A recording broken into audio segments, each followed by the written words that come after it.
ഒരിക്കൽ മാതാ പാർവതിക്ക് അതിയായ വിശപ്പ് തോന്നി. പതിവ് പോലെ ഭഗവാൻ ശിവൻ തന്റെ ഭക്ഷണം കഴിച്ച ശേഷം ബാക്കി വരുന്ന ഭാഗം പാർവതി ദേവിക്കായി മാറ്റിവെക്കുമായിരുന്നു. എന്നാൽ അന്ന് ഭഗവാൻ ശിവൻ തന്റെ പാത്രത്തിലെ ഭക്ഷണം മുഴുവൻ കഴിച്ചു. ഇത് കണ്ട പാർവതി ദേവിക്ക് വളരെ ദേഷ്യം വന്നു. ദേഷ്യത്തോടെ ശിവഭഗവാന്റെ അടുത്തേക്ക് ചെന്ന് തനിക്കായി ഭക്ഷണം മാറ്റിവെക്കാത്തതിന്റെ കാരണം ചോദിച്ചു. അപ്പോൾ ശിവഭഗവാൻ ധ്യാനത്തിലായിരുന്നതിനാൽ മറുപടി ഒന്നും നൽകിയില്ല. ഇത് മാതാ പാർവതിയെ കൂടുതൽ പ്രകോപിപ്പിച്ചു. കോപാകുലയായ മാതാ പാർവതി തന്റെ വിശപ്പടക്കാൻ അവിടെയുണ്ടായിരുന്ന മലകളും വൃക്ഷങ്ങളും എല്ലാം വിഴുങ്ങാൻ തുടങ്ങി. കൂടുതൽ ഭഗവാനെയും വിഴുങ്ങി. ഭഗവാൻ ശിവനെ വിഴുങ്ങിയപ്പോൾ മാതാ പാർവതിയുടെ വിശപ്പ് ശമിച്ചെങ്കിലും ദേവി ഒരു വിധവയുടെ രൂപത്തിലേക്ക് മാറി. തന്റെ ഈ രൂപം കണ്ട മാതാ പാർവതി ഒരുപാട് വിഷമിക്കുകയും ഇനി എന്ത് ചെയ്യുമെന്ന് വിചാരിച്ചു. ആ സമയം മഹാദേവൻ പുറത്തു വരികയും മാതാ പാർവതി തന്റെ യഥാർത്ഥ രൂപത്തിലേക്ക് തിരിച്ചു പോവുകയും ചെയ്തു. മാതാ പാർവതി മഹാദേവനോട് ക്ഷമ ചോദിച്ചപ്പോൾ ഇതിൽ മാതാ പാർവതിയുടെ തെറ്റൊന്നുമില്ലെന്നും ഇതെല്ലാം ഭഗവാന്റെ ലീലയാണെന്നും ദേവിയുടെ ഈ രൂപം ഭാവിയിൽ ധൂമാവതി എന്ന പേരിൽ അറിയപ്പെടുമെന്നും അദ്ദേഹം പറഞ്ഞു. പുക നിറഞ്ഞ ശരീരത്തെയാണ്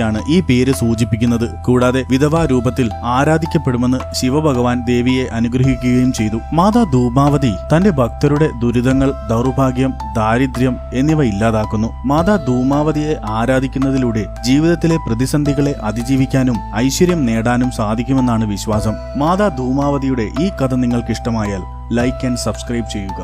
ഹർ ഹർ മഹാദേവ്.